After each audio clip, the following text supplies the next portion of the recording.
Hey guys, this is Scott from Scott the Girl Podcast. Welcome to week 15, part B of our countdown to Avengers Infinity War, our weekly video series where I break down a different MCU movie each week leading up to the big event at the end of April, the Avengers Infinity War movie. So this week I'm going to be talking about the 16th installment in the MCU, Spider-Man Homecoming from 2017, aka my favorite Spider-Man.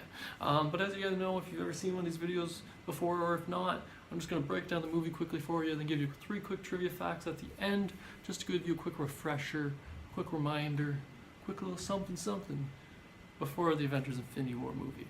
Alright, so let's just dive right in. So we start off and Peter Parker, he's dying to fight crime. He just wants to be all the Spider-Man he can be. He wants to become an Avenger because after the events of Captain America Civil War, he wants to join up with them. He fought alongside them already. He thinks him and Tony Stark are best friends, so he just wants to be an Avenger. But Tony Stark is like, no, Peter, I want you to be a kid. I want you to learn before we're going after the big bad guys. Just be a kid. He wants Peter to be a friendly neighborhood Spider-Man. Yep, went there. Anyway, so meanwhile, we've got the villain of the story, who's Michael Keaton, who's playing the Vulture. And he's badass. He's the owner of this salvage company who deals in alien technology and weapons because he lost his salvage contracts to Tony Stark. And so throughout the film, he's just trying to make a living being an arms dealer. Spider-Man's going to be messing that up. But Spider-Man mainly spends a big chunk of the movie just dealing with typical Spider-Man teenager problems. School, girls, superhero stuff. He goes to Washington. He saves some people on a monument. He's a hero. He's even trying to get a date to Homecoming, which he manages to do, but he has to bail on that, which we'll talk about after. But Peter's letting his abilities and his awesome teched out suit that Tony Stark had given him, the Spidey suit. It's got all these gadgets, but he lets the arrogance and his abilities cloud his judgment, and he just wants to prove himself, but it clouds his judgment. And he causes a fairy to get lasered in half. And yeah, that's not a good thing. Can't be Spider-Man getting shit lasered in half. Come on, Spidey. But then Tony Stark takes away his suit because Tony's like, come on. He's like, you can do better, Spidey. I want you to be better. And Spidey's like, but I need the suit. I'm nothing without the suit. And Tony's like, if you're nothing without the suit, you don't deserve the suit. Something. Follow the figure stuff. Learn a lesson. Tony Stark. Yes. Anyways, so Spidey and the Vulture have a big showdown. Spidey takes quite a beating because he's got his old-fashioned suit on, but he's still Spider-Man and he still puts up a good fight. But unfortunately, Michael Keaton's character technically does win the fight, but his suit was damaged a lot during this fight with Spider-Man, and so this causes his suit about to explode. It's about to blow up, and Spidey's like, no, I must save you because I'm Spider-Man and I save people. So he uses some webs. He does some Spider-Man stuff. He saves the Vulture from his own Vulture exploding suit, and then Spider-Man's him up, or webs him up. I prefer the Spider-Man him up. He Spider-Man's him up, and then he leaves him for the cops to come, and that's pretty much where we're coming to the end of the movie. Spider-Man saved the day, and see, Peter's learned a lesson that Tony attempted to teach him at the beginning of the film, which was, be a kid. Keep it on the neighborhood level. You don't need to be fighting no arms dealers. Do you want to fight Michael Keaton again? No, I wouldn't. He was Batman and Birdman, and now another Birdman, an evil Birdman. Mechanical wings.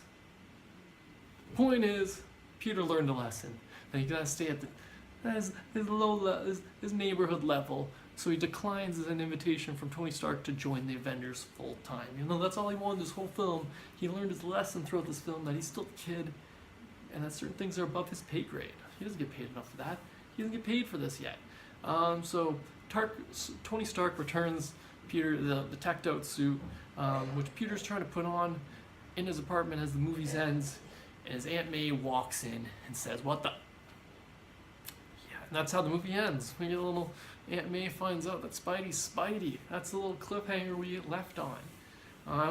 But that's the end of the movie, guys, except for we had a mid-credit scene where we see the Vulture's in prison and he's approached by this guy who I'm pretty sure is supposed to be the Scorpion, but I'm not sure. Anyways, he gets approached by this guy who's heard that the Vulture knows who Spider-Man's real identity is. And the Vulture's like, no, I don't. Even though he does, he says he doesn't because he knows that Peter will keep an eye out on his family while he's in prison.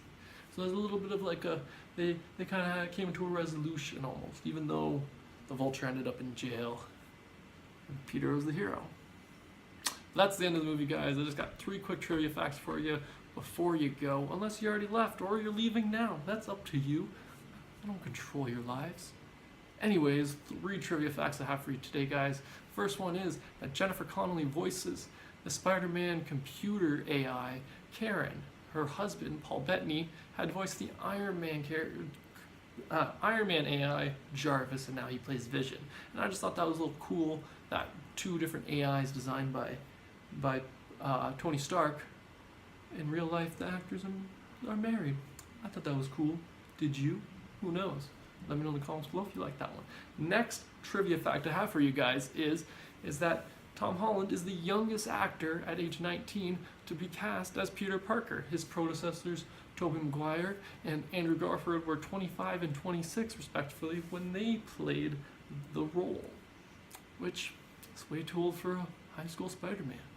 Which is cool that they finally got that legit teenager, even though he's technically drinking age in Canada, but they got him to be the teenager, which was cool. Teenage Spider-Man, at least. Anyways, third trivia fact I have for you guys is this the first solo Spider-Man film to not mention or feature an Uncle Ben in any way. They don't say the name Uncle Ben. They don't refer to it that much. I think they maybe once refer to his uncle, but they don't say Ben. They don't say Uncle Ben. I'm not even sure if they even do that. I don't know if they even reference it. But this fact on IMDb that I read said that it did not mention or feature him. So that's the third trivia fact I have for you guys. And that's the end of our Week 15 Part B video. Thanks for watching today, guys. If you like this week's video, please let me know in the comments below. Be sure to subscribe to the channel. And thanks for watching today, guys. Have a good one.